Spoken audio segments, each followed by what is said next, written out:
Damn it. ఏంటిటా కుండబద్దలు కొడతా అత్త. నమస్కారం, కుండబద్దల ప్రేక్షకులకి స్వాగతం. నేను గౌతమ్ కాటా. ఈ వీడియోలో నేను మీతో చెప్పాలనుకునే అంశం జగన్మోహన్ రెడ్డి రాజకీయ సమాధి ఖాయం అని ఈరోజు చంద్రబాబు నాయుడు పెన్షన్లు ఇచ్చే కార్యక్రమంలో ప్రసంగంలో చెప్పటం జరిగింది.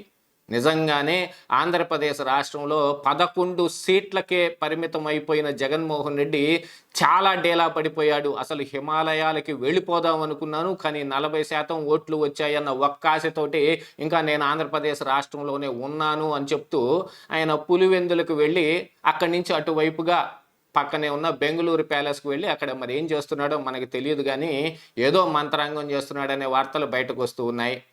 మరి ఇక ఆంధ్రప్రదేశ్ రాష్ట్రంలో వైఎస్ఆర్ కాంగ్రెస్ పార్టీ పరిస్థితి ఏమిటి? జగన్మోహన్ రెడ్డి నిజంగానే తన రాజకీయ జీవితానికి పులి స్టాప్ పెట్టేసుకున్నాడా? ఆయన రాజకీయ జీవితం ఇక్కడితోటి పరిసమాప్తం అయిపోయిందా? చంద్రబాబు నాయుడు చెప్పినట్టుగా రాజకీయ సమాధి ఖాయమేనా అనేది ఈ వీడియోలో నేను మీకు వివరంగా చెప్పబోయే ముందు మన కుండబద్దలు ప్రేక్షకులందరికీ నా మనవి, వీడియో నచ్చితే గనుక ఖచ్చితంగా లైక్ చేయండి, మరొక 10 మందికి షేర్ చేయండి.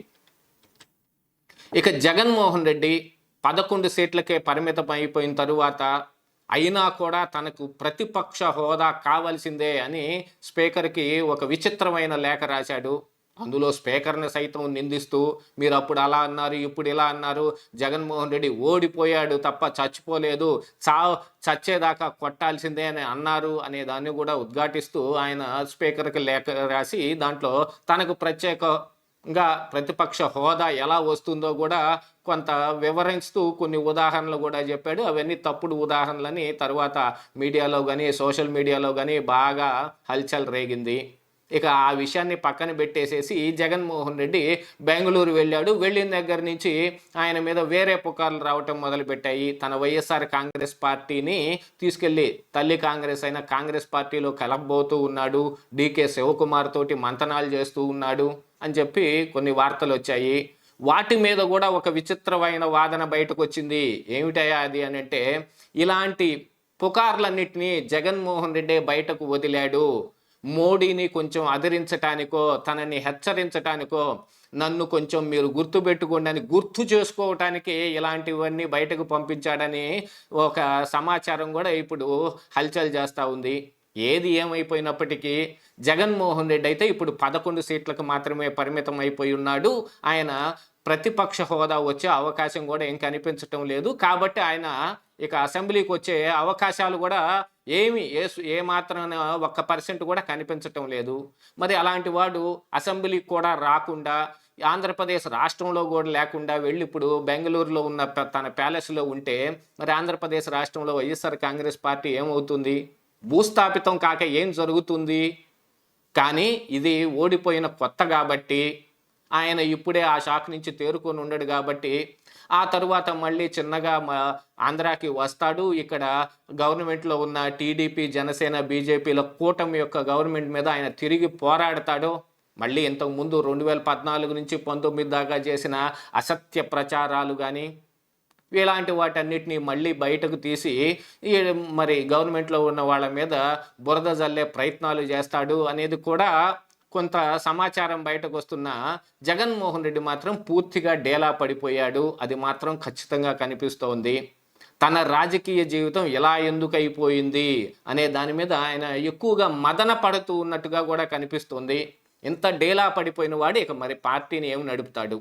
మరి ఇప్పుడు వైఎస్ఆర్ కాంగ్రెస్ పార్టీ మాత్రం ఏం చేస్తోంది? వాళ్ళ సోషల్ మీడియా ద్వారా కానీ వాళ్ళ నాయకులు అవాకులు బేలే, మేరుగు నాగార్జున ఇలా లేకపోతే భరత్ ఇలాంటి వాళ్ళతోటి కొన్ని స్టేట్మెంట్లు ఇస్తూ జగన్మోహన్ రెడ్డి ఇంకా నిండా ముంచే ప్రయత్నాలు చేస్తూ ఉన్నారు.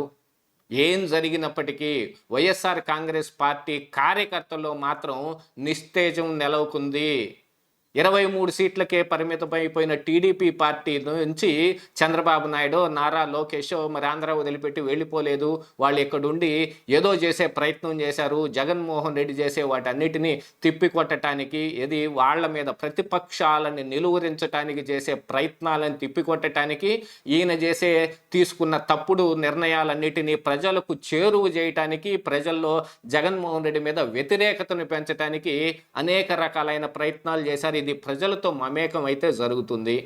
కానీ సోషల్ మీడియా ద్వారా కానీ ఈ నాయకులు అవాకులు చవాకులు పేలే నాయకుల మీద కానీ ప్రజలకు ఎటువంటి నమ్మకం లేకుండా పోయినా ఇంకా అదే ప్రయత్నం చేస్తూ, అదే సాక్షి మీడియాలో కానీ ఈ వైఎస్ఆర్ పార్టీ సోషల్ మీడియాలో కానీ ఇదే ప్రచారం చేస్తూ ఉంటే ఎప్పటికీ జగన్మోహన్ రెడ్డి మళ్ళీ పుంజుకుంటాడు అని అంటే, ఇప్పుడున్న కూటమిలో ఉన్న ఈ పార్టీలన్నీ నడుపుతున్న ప్రభుత్వం ఏదైనా తప్పు చేస్తే ఆ తప్పుని ఎత్తి చూపించే విషయంలో ఇప్పుడు జగన్మోహన్ రెడ్డి మార్కులు సంపాదించాల్సిన అవసరం ఉంది.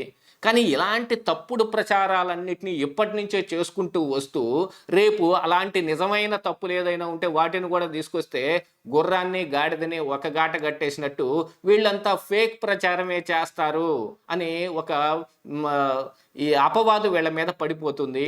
అలాంటి అపవాదు పడ్డ తర్వాత జగన్మోహన్ రెడ్డి పట్ల ప్రజల్లో ఒక సద్భావం ఎలా కలుగుతుంది, ఆయన చెప్పే మాటల మీద వాల్యూ ఎలా కలుగుతుంది? దాంతోపాటుగా 2019 నాడు ఆయన ఎన్నికల హామీలో ముబ్బడిగా పడితే అవి చేసేస్తానని చెప్పాడు.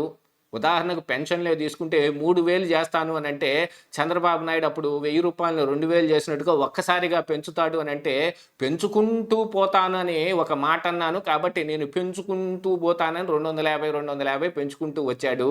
సిపిఎస్ రద్దు విషయంలో కానీ, మరి మెగా డిఎస్ఏ విషయంలో కానీ వీటన్నిటిలో భయంకరమైన తప్పిదం జరిగింది అనేది మాత్రం వాస్తవంగా కనిపిస్తూ ఉంటే, మరి ఇక ప్రజలు జగన్మోహన్ రెడ్డి చెప్పే మాటల్ని ఎలా నమ్ముతారు? ఈ పాటికే జగన్మోహన్ రెడ్డి తన మాట మీద నమ్మకాన్ని ప్రజల్లో కోల్పోవటం జరిగింది. ఆ విషయం అయితే వాస్తవంగా కనిపిస్తోంది. దాన్నే జగన్మోహన్ రెడ్డి మీద ఉన్న ఆ వ్యతిరేకతని కూడగట్టుకుని అన్ని పార్టీలు కలిసి ఈరోజు 164 సీట్లు సాధించారు అని అంటే ఇంకంతకు మించిన నిదర్శనం ఏముంటుంది?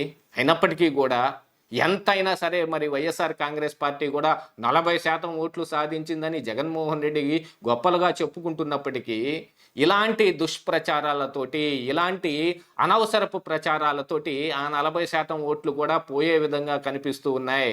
చంద్రబాబు నాయుడు ఈరోజు ఇచ్చిన పెన్షన్లు ఏదైతే జగన్మోహన్ రెడ్డి ఈ పెన్షన్లు తీసుకునే వాళ్ళు కానీ, ఈ అవ్వాతాతలు కానీ, లేకపోతే అమ్మఒడి తీసుకునే ఈ అమ్మలు కానీ వీళ్ళందరూ నాకే ఓటేస్తారు, మా ఓటర్లు సపరేటు అని సజ్జల రామకృష్ణారెడ్డి చెప్పిన ఆ ఓటర్ల మొత్తాన్ని ఇప్పుడు టోటల్గా గంపగుత్తగా మరి చంద్రబాబు నాయుడు లాగేసే ప్రయత్నాలు చేస్తున్నాడు కదా. దాన్ని ఎలా నిలువరిస్తారు? వాళ్ళని పెన్షన్ ఇవ్వకుండా ఆపేస్తారా? ఇస్తున్న పెన్షన్ని చాలవని చెప్పటం కుదురుతుందా? ఏమీ జరగటం లేదు. ఇక పోలవరం అంశాన్ని కానీ, అమరావతి అంశాన్ని కానీ జగన్మోహన్ రెడ్డి అసలు టచ్చే చేయలేని పరిస్థితుల్లో ఉంటే ఇక ఏ విషయంతో ఆయన ప్రజల్లోకి రావటం జరుగుతుంది? కేవలం ఈ వైఎస్ఆర్ కాంగ్రెస్ పార్టీ కార్యకర్తల మీద, నాయకుల మీద జరిగే దాడిని తీసుకుని ఓదార్పు యాత్రకి రావటానికి ప్రయత్నం చేస్తూ ఉన్నాడు. అది మాత్రం ఎంత ఫలిస్తుంది? ఇప్పుడు జగన్మోహన్ రెడ్డి కనిపిస్తే ప్రజలు ఏ రకంగా రియాక్ట్ అవుతారో కూడా తెలియకపోతే మరి ఆయన రాజకీయ జీవితం సమాప్తి అయిపోయినట్టేగా. అలాగనే జగన్మోహన్ రెడ్డి రాజకీయ సమాధి ఖాయం అనే విషయం అయితే ప్రస్ఫుటంగా కనిపిస్తూ ఉంది. ఇదే ఈరోజు కుండబద్దలు.